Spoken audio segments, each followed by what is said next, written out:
Hi, good morning and welcome to this webinar on our new fund offer, the Sundaram Blue Chip Fund, which we have launched today. As you can see from the creative, this is a large cap fund, and that's why we've chosen a sumo wrestler as our brand ambassador. And the tagline of the fund is size matters, right? So clearly, large caps are large in size, but why does this size matter? We'll come to know in the course of the webinar today. So let me begin by putting in context for you, right? In your equity asset allocations, right? You have large caps, mid cap, and small cap. So what should be the general basis for deciding how much to put? Should you put everything in one or spread it out? So now if you look at it, right, I've taken the returns of the large, mid and small cap indices just to show you certain points. So first is that if you see currently, this is as of last month end, September 2nd to be precise, right, if you see 1 month, 3 months, 6 months, 1 year, all the returns are positive. One. The second point that you can note there is that small caps seem to have given better returns than mid caps and mid caps better than large caps at this point in time. But just if you go back in time to March, the situation was reversed. In March 31st, the 1 year returns were the worst for small cap, less worse for mid cap, and large caps were flattish. Go back a further 3 months in time to December before the coronavirus crisis came to the world. What happened then? You had large caps delivering double digit returns at 14.4% for the last 1 year then, and mid caps were down 3%, small caps were down even more. So just in the space of these 8 months, you've seen a bewildering variance in the returns of the three indices. What explains this? To understand this variance, right, let's take away the effect of timing, because I've spoken about three particular points in time.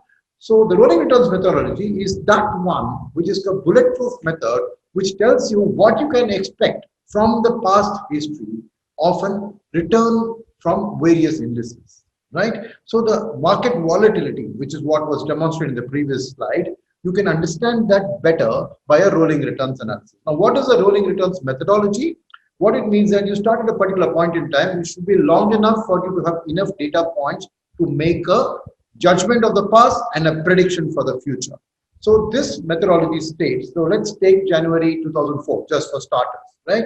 So since then to now, you have roughly 16 years. So if you started on that date and you wanted to evaluate what is my experience of 3 year returns. So on 1st January 2004, you could have made a 3 year investment. On 2nd January, you could have made another 3 year investment. On the 3rd, and so on and so forth. Every day for a certain period of time, you could have made a 3 year investment. So through that period, you get a large data point of 3 year returns, which then gives you a sense of how are 3 year returns independent of timing. So this table here shows you the result of such an analysis, right? So what it means is that starting from January 2004, we have got 4,992 3 year observations and 4,261 5 year observations. So you have a large enough set over a long enough period. And now when you look at it, the large, mid and small, I've used the Nifty 100, the mid cap 100 and the small cap 100 to demonstrate my points. The maximum return you got when your timing was good was 48% per annum. Mind you, these are all annualized returns per annum from the large cap category. You got 50% from the mid cap category, but you got 70% from the small cap. So on a 3 year period, and if you go to the 5 year period, you will see the same sort of a thing. That is, the maximum gain that you can get if your timing was perfect is higher in small caps, lesser in mid caps, and lesser in large caps, right? Mid caps and large caps are roughly around the same. But if you take the opposite end, that you could lose money in the stock market. The stock market is after all a volatile creature, right? Your worst loss is in small cap and a lesser loss in mid cap and the least of the loss in large cap. So as you can see here, this demonstrates certain points about the fact that you can get the maximum return from small cap, but you can minimize your losses best with large cap. That's the point I wanted to show you here with it. And that's why it's important to know when do mid caps perform, when do small caps perform, when do large caps perform, so that you can frame your large cap, mid cap, small cap allocation accordingly. So, right now, this variance that you saw, right? Why is this variance happening? So let's understand that, because you can't make any decision without understanding the fundamentals of this. So stock market delivers returns to investors through two methodologies, right? One is the earnings growth of the companies, which they can give it to you in the form of dividends.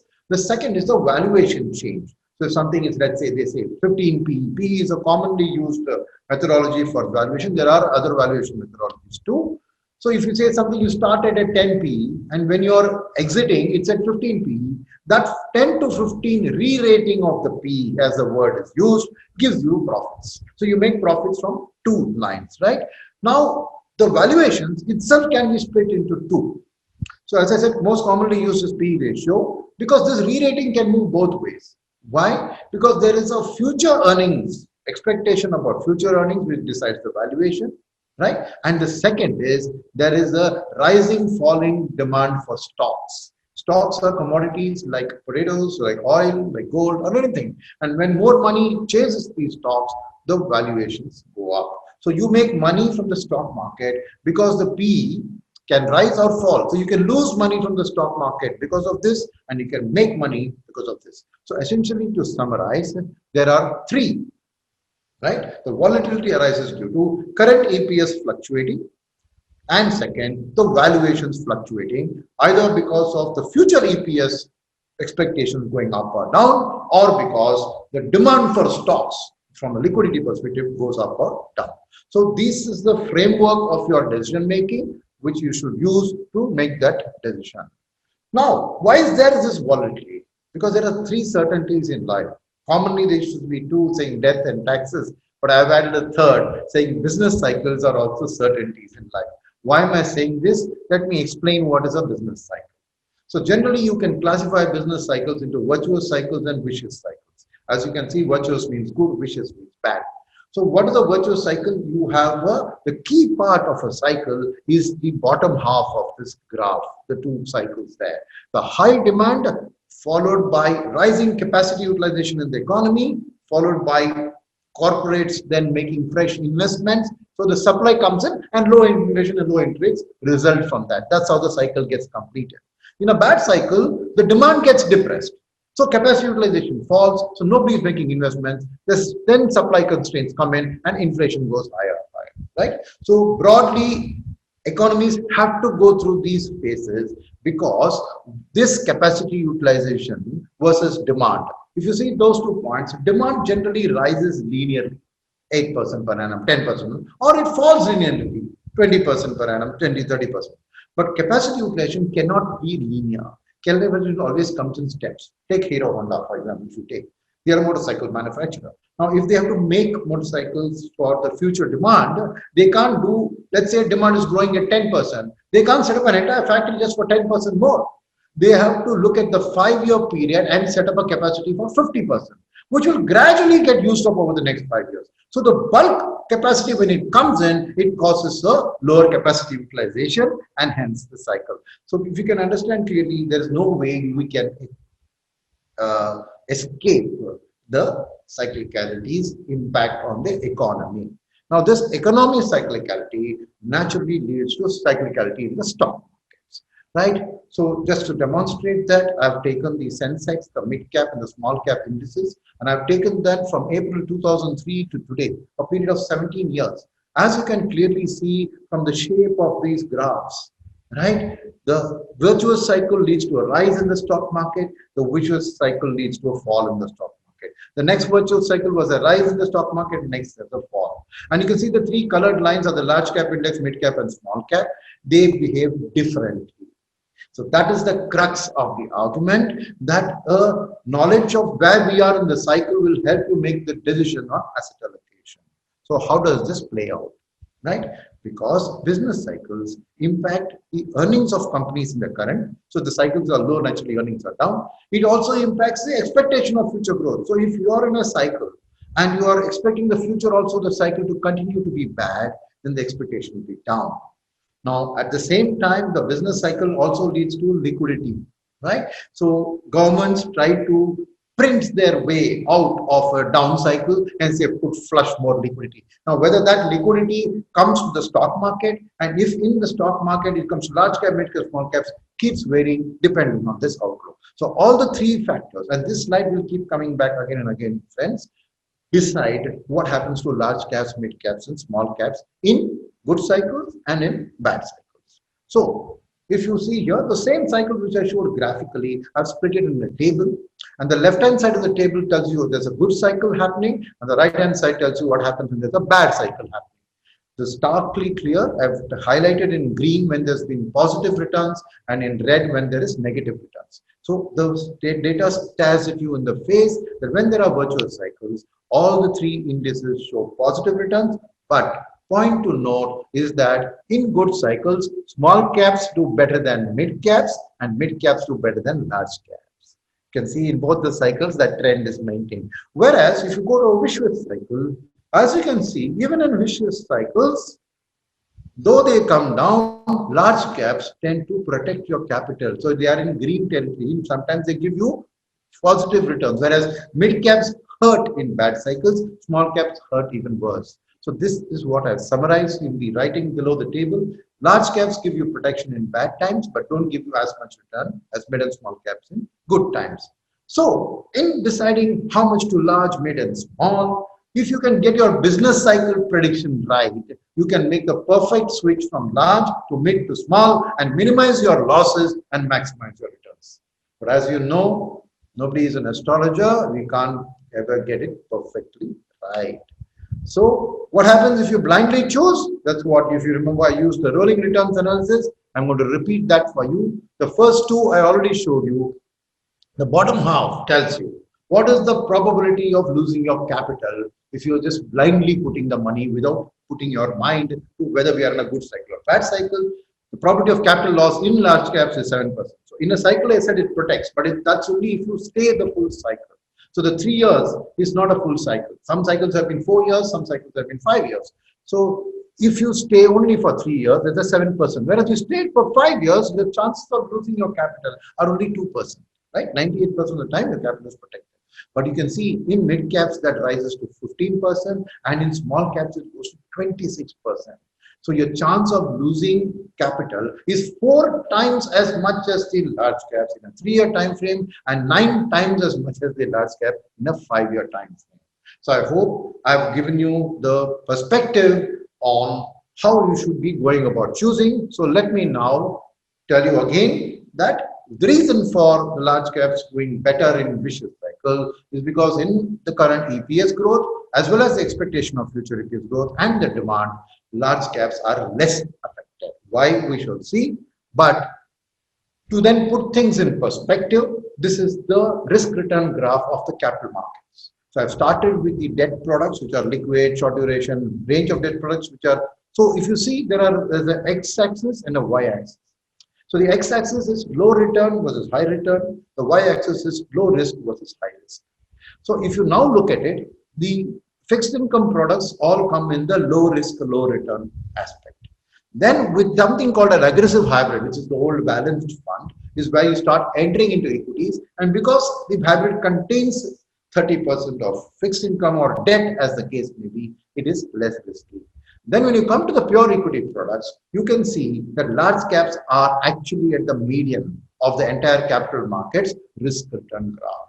So within the equity categories, pure equity, they are the safest of the products. But as you go up, mid caps, small caps, and then you have the sectoral funds, which are the highest risk, highest reward asset classes in the market. So this tells you correctly what should be the large cap space in a risk reward scenario. So now, coming to you as an investor, how do we go about this, right? First, in any investment, you are ultimately trying to build wealth for the long term. Please remember, the equity markets are not for short-term plays.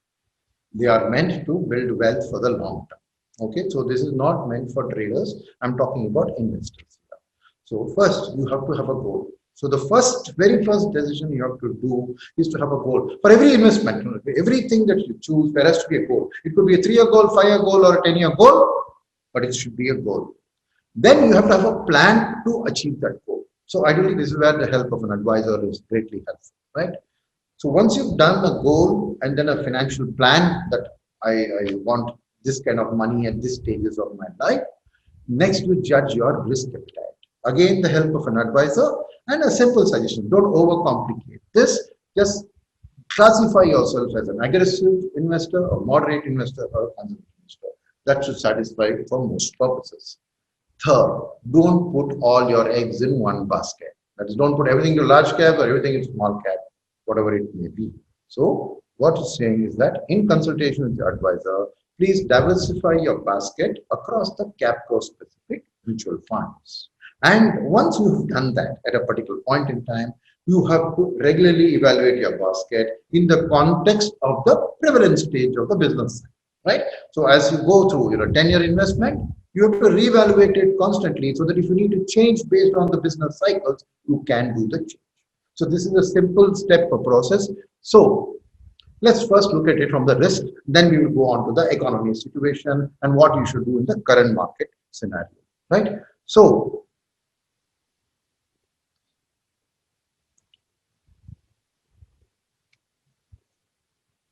okay, so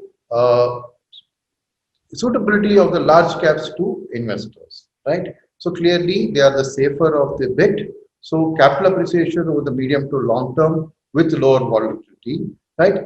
And will be achieved by investment in large cap companies. So investors who need lower volatility are the ones suited to the large cap space, right? So what is the reason for this, right? Because if you stay long enough, what the Nifty 50 has done is that it's giving you 11% per annum CAGR over a 15 to 20 year period, right? So in these 15 to 20 year periods, right, if you look at it, compared to the alternative asset classes, which are on the safer end of the risk spectrum, bearing that equity carries a risk compared to bank deposits and others, you can see that you're still getting a double-digit return because today's taxation is a 10% long-term capital gains tax, right? So that 10% long-term capital gains tax will bring your 11 to 10%, right? Which is a healthy return, well in excess of inflation. Long-term inflation in India has been of the range of 7% in the country. So you're still getting a 3% alpha over a longer term inflation, right? The next is the point is that as an investor, so if you are an aggressive investor, two things, right? Always have a 5-year horizon on the equity markets. Second, if there is a certain amount of flexibility, which is what I mentioned in the context of our other aspect, right? So now, right, if you now see large caps, mid caps, small caps, the suggestion today is to have 50% in large caps for an aggressive investor also. But 1 year later, you can reduce it to 30%. Why? I shall come to it later in the context of the current economic scenario. But for now, take it that I would suggest today for an aggressive risk reward investor to have a 50% large cap exposure. And if you then come to a moderate risk reward scenario, right, I would say you have 70% in large caps, 20 in mid caps, and 10% in small cap with a suitable alteration in about a year. A conservative investor today should have 80% in large caps and probably zero in small caps and maybe 20% in mid caps. So this is the way I would classify the situation. So clearly for the next 1 year at least, the portfolio should have a bias towards large caps with the flexibility to alter it after a year. What are the reasons? As I mentioned, the next point is the business cycle. So what is the business cycle outlook? Let's get an update on India's economy. And as you can see here, the gross value added, which is a form of GDP, which is the three industries put together, services, industry, and agriculture, three sectoral segments of the economy, have been on a downturn for a fairly long period of time, notably from the last quarter of 2017-18 itself, the GVA has been on a downturn. So Indian economy has been on a slowdown for quite some time. And then you had the coronavirus come and hit our economy, and we are down about 24% in the first quarter GDP. Yes, a lot of the countries are down, but clearly we are the worst affected in the world, right? Now, there if you see, the components which are bringing down the GDP are industries down by 38%, services is down by 39%, agriculture is slightly up. So clearly, from a cyclicality perspective, we are in the midst of a vicious cycle. right? Now, this cyclicality of the economy leads to cyclicality in the stock markets, as I already explained. And so, today, we are in the midst of a vicious cycle, which started in December 2017. And since then, the Sensex has still given you a positive return, but the mid cap and the small cap have clearly lost money, right? So, when you now look at it, it's because this vicious cycle has affected first the earnings growth. So if you see, the stock market earnings have displayed the massive COVID and lockdown impact.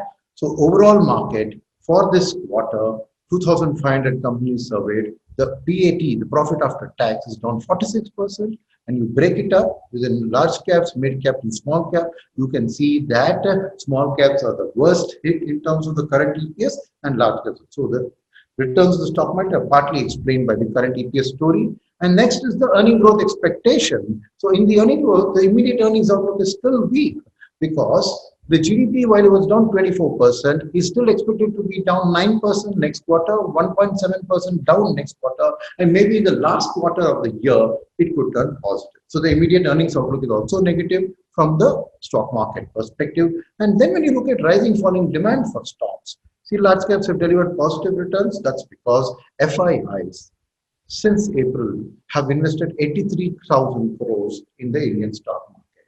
So that's why large caps have given you positive return. So liquidity, like I said, liquidity is also a function of business cycles. So when the business cycles are down, governments across the world have been printing money, and that money tends to filter down into various countries based on the outlook. So FI outlook for India has been turning favorable, and about 80,000 crores has come in since April. But domestic mutual funds, because they are more sensitive to the local economy, actually have sold 17,000 crores almost worth of stocks in the same period. So the liquidity scenario also varies because domestic MFs, right, have felt that given the recent outlook, the future, they don't want to take the risk of buying stocks today when the FIs are buying. So that is the broad scenario today as far as the thing. But we have to be flexible in the future. Why do I say that? Because economy is not going to continue to be. So you have to look at what are the indicators for the future of the economy. So the first is there are some positives in government spending and agriculture, even in this bad quarter. So you see, government have been steadily stepping up their spending to try and boost the economy. So government spending is in double digits, and agriculture growth also from a negative has now turned to a positive territory. And the outlook for the future, we will look at the fact that there are green shoots coming up visibly. What are those green shoots? First, the lockdown had led to a NPA problem, which was solved by giving a moratorium. As the moratorium came to an end, RBI stepped in to set up a resolution framework under the Kamath Committee. The Kamath Committee's recommendation says that, so apart from the AAA and the A-rated companies, which are high quality, in the triple B, about 71% of the companies are going to be qualified for the resolution. That's good. But as you go work down the credit curve, the number will naturally come less. And you see, industry-wise, construction, real estate, chemicals are going to be the key beneficiaries of this resolution exercise. The other thing is, as I mentioned, agricultural growth was positive because recovery from COVID in rural India, right, is started with the Kharif crop sowing well. So if you see the percentage of normal area sown, we've come to 100%, which is way above what it was in the last 5 to 7 years. So the agricultural growth which is now reflecting is the Rabi crop. So the Kharif crop should hopefully give a better agricultural GDP growth, which should ease the pain on the overall GDP. Right? And hence also the migrant labor moving from urban India to rural India has led to a lot of labor supply available for Kharif sowing. Plus the government has also provided employment. So there's a 40% increase in year-on-year employment through the NREGA program. So naturally, in the rural economy's recovery, rural-oriented vehicles like two-wheelers and passenger vehicles are beginning to show a less and less of a negative. They get to turn positive. But tractor sales, which are clearly rural and agriculture related, are actually moving to positive territory. So these are green shoots. And to summarize, the Kharif sowing is progressing well. And in urban India also, we have a range of indicators to indicate that things are slowly turning around. Right? Traffic congestion is picking up. Compared to other countries, India's traffic congestion is relatively higher, which means we are recovering faster. TV, television advertisement is going up. You have e-way bills, the government purchases through also showing a rising tick.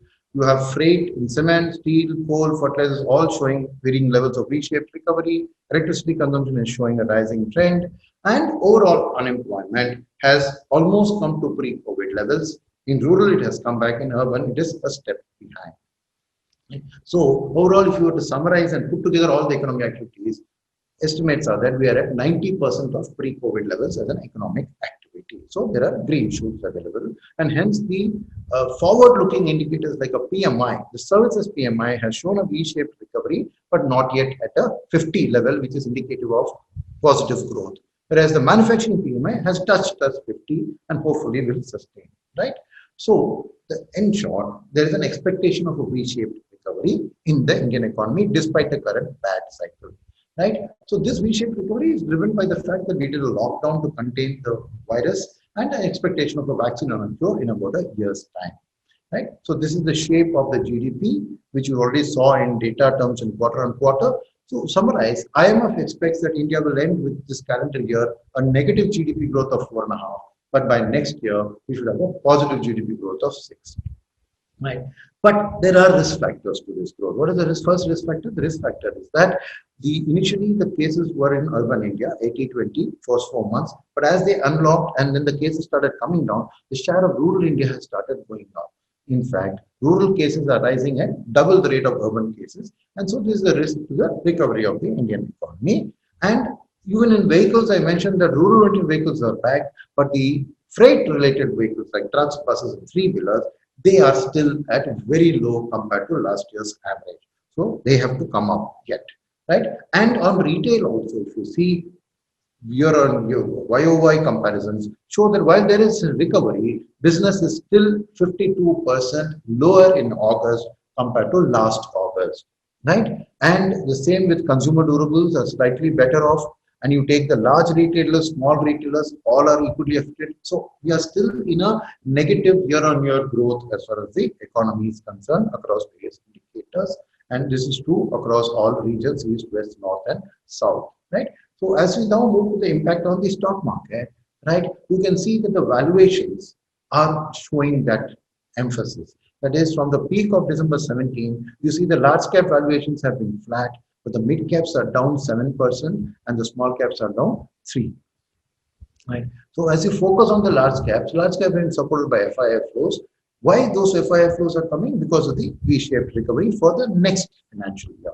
So as you can see here, from a EPS of Nifty, which is around 480, 470 levels, next year is expected to go to 660. So FIIs are coming on that basis. FIIs are also coming because India's valuation compared to the world. So the overall, the emerging market are at the least valuations, and within the emerging market, India, in comparison to the emerging market, always traded at a premium. That premium came down. So as you can see, the downtrend in the green graph and the downtrend in the blue graph, both are indicating that India's premium with the emerging market and with the world started correcting. So from an FII perspective, it is an attractive market given our historic premium.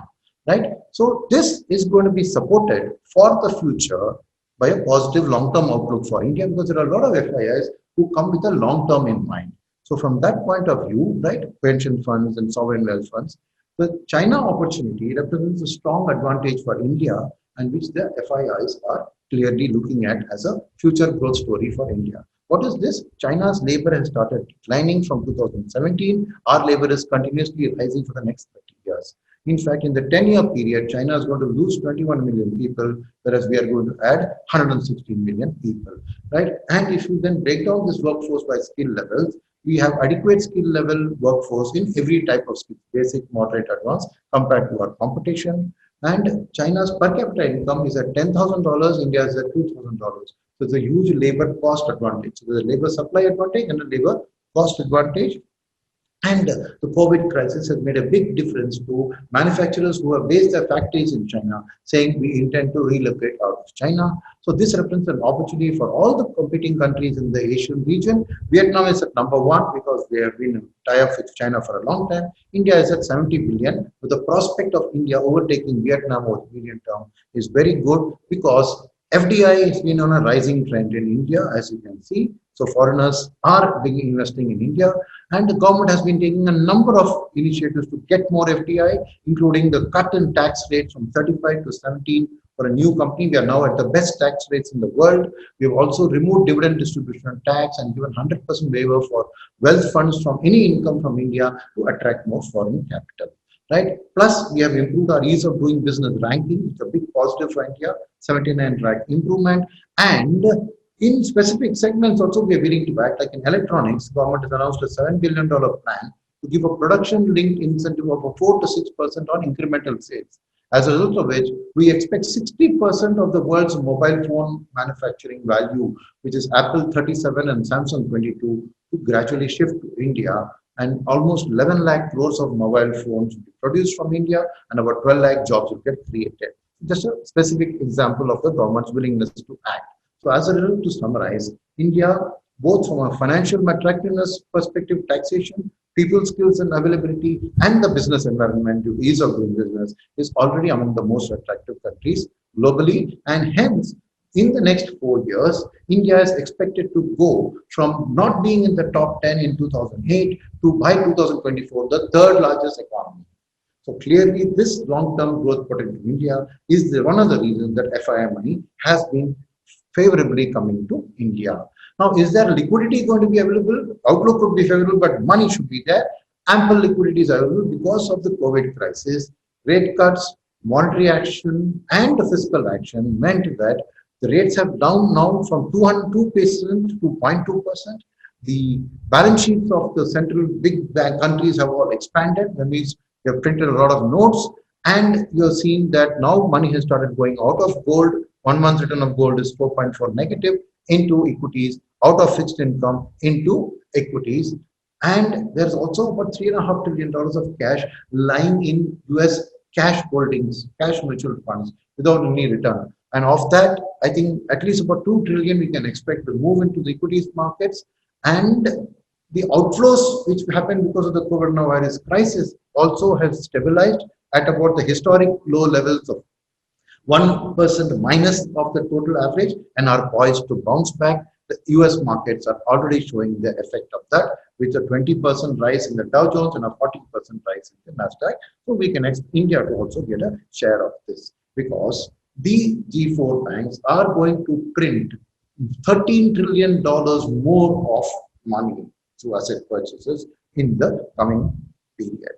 So sustainable liquidity is likely to be available for the large cap space in India and domestic MFI. If there are times and periods when FIIs sell large caps, domestic MF, today they are not buying, but because FIIs are buying, but FIIs are selling, domestic MFAM also 31% is in large cap, and multi-cap of all categories put together 38, pure multi-caps about 19, half of this.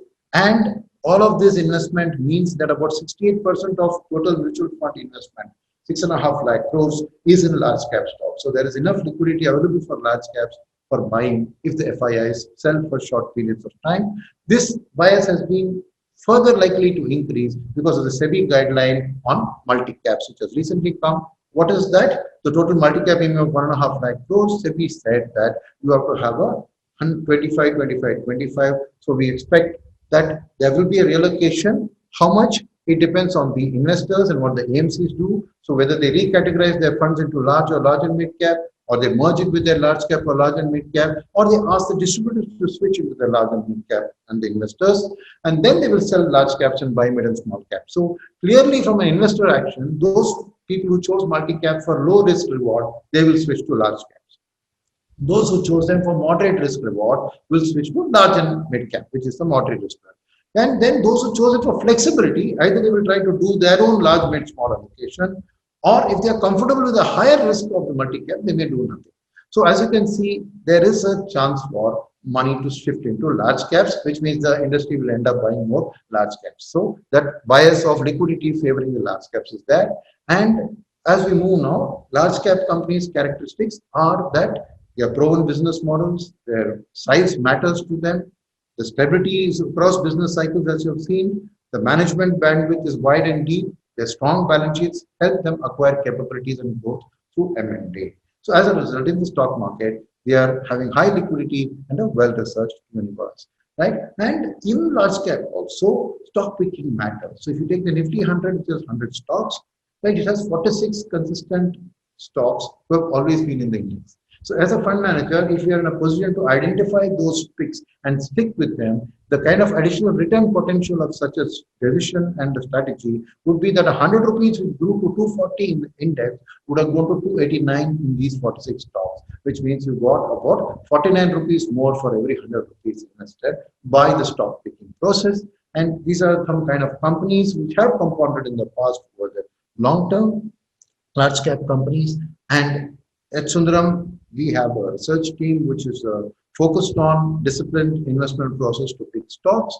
And hence, for this fund, right, we are going to use a blue chip three-pronged quality framework. That's why we've named it the Sundaram Blue Chip Fund. What are the three qualities we're looking? These are non-stock market quality. These are quality of management, which is capable and credible management and strong corporate governance. Quality of the business model, which is competitive advantage, strong process and systems, and a brand and franchise which have lasted through various business cycles. And ultimately, the financial quality is also important in terms of the return on equity as well as the cash they generate and the how much of debt and how much of equity they have. So this is the framework. And this framework, if you look at the industry, there are about 35 large cap funds, of which 7 have named themselves blue chip. So those 7 funds you take and analyze today's returns, because I would say that blue chips imply quality. Now, one fund house to another, the way they define the blue chip could be different. But ultimately, they are seeking quality. And what this slide tells you is such as these 7 blue chip named funds have actually beaten both the index and the large cap category average over the last 1 to 7 years from a point to point perspective today. That is as of last month. So this indicates that the market also respects this quality framework.